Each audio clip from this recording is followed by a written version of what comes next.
Friends, welcome to 8 to 8 சமையல். இன்றைக்கி நம்ம 8 to 8 சமையலில் கோயம்புத்தூர் ஸ்பெஷல் பாசிப்பயிறு கடையில் எப்படி செய்யலான்னு பார்ப்போங்க.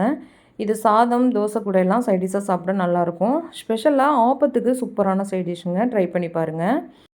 இப்போ இது ரெடி பண்ணுறதுக்கு 100 கிராம் பாசிப்பயிறு எடுத்து முதல் நாள் நைட்டே நான் ஊற வச்சுருக்கேன். பாருங்கள், நல்லா ஊறிடுச்சு. இப்போ தண்ணியெல்லாம் வடிச்சிட்டு நம்ம ஒரு குக்கருக்கு மாற்றிக்கலாம்.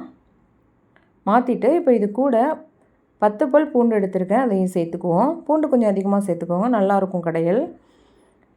5-6 பச்சை மிளகாய் சேர்த்துருக்கேன், உங்களுக்கு காரத்துக்கு தகுந்த மாதிரி எடுத்துக்கோங்க. கூடவே ஒரு பெரிய வெங்காயத்தை இந்த மாதிரி கட் பண்ணி வச்சுருக்கேன், அதையும் சேர்த்துக்கலாம். 2 தக்காளி கட் பண்ணியிருக்கேன், அதையும் சேர்த்துக்குவோம். இப்போ இது கூட 1 ஸ்பூன் மஞ்சள் தூள், 1 ஸ்பூன் பெருங்காய பொடி சேர்த்துக்கிறேன். கூடவே தேவையான அளவு உப்பும் சேர்த்துக்குவோம். சேர்த்துட்டு பயிறு மூழ்கிற அளவுக்கு நம்ம தண்ணி சேர்த்துக்கலாம். தண்ணி ரொம்ப அதிகமாக சேர்த்துற வேணாம், கடையும் போது ரொம்ப தண்ணியாக இருக்கும்.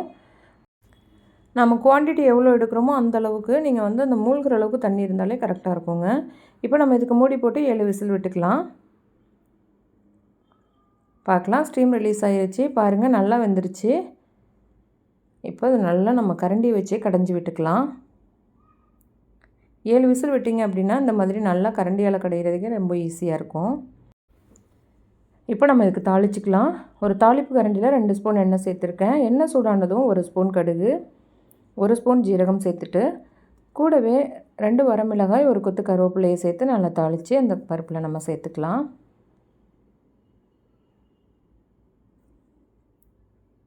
சேர்த்துட்டு நல்லா கலந்து விட்டுக்கோங்க.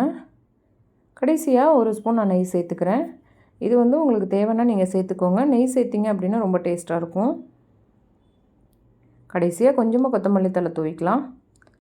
ரொம்ப டேஸ்ட்டான பாசிப்பயிறு கடைசல் ரெடி ஆகிடுச்சு, நல்லா கமகமன்னு வாசத்தோட. இது சாதத்து கூட பிசைஞ்சு சாப்பிட்றதுக்கு ரொம்ப சூப்பராக இருக்குங்க. ஒரு அப்பளம் வச்சு சாப்பிட்டிங்கன்னா ரொம்ப டேஸ்ட்டாக இருக்கும். தோசைக்கு கூட ரொம்ப சூப்பரான சைடிஷ்ஷு. ஸ்பெஷலாக ஆப்பத்துக்கு பார்த்திங்கன்னா இது ரொம்ப சூப்பராக இருக்கும். நீங்கள் ஒரு தடவை ட்ரை பண்ணி பாருங்கள்.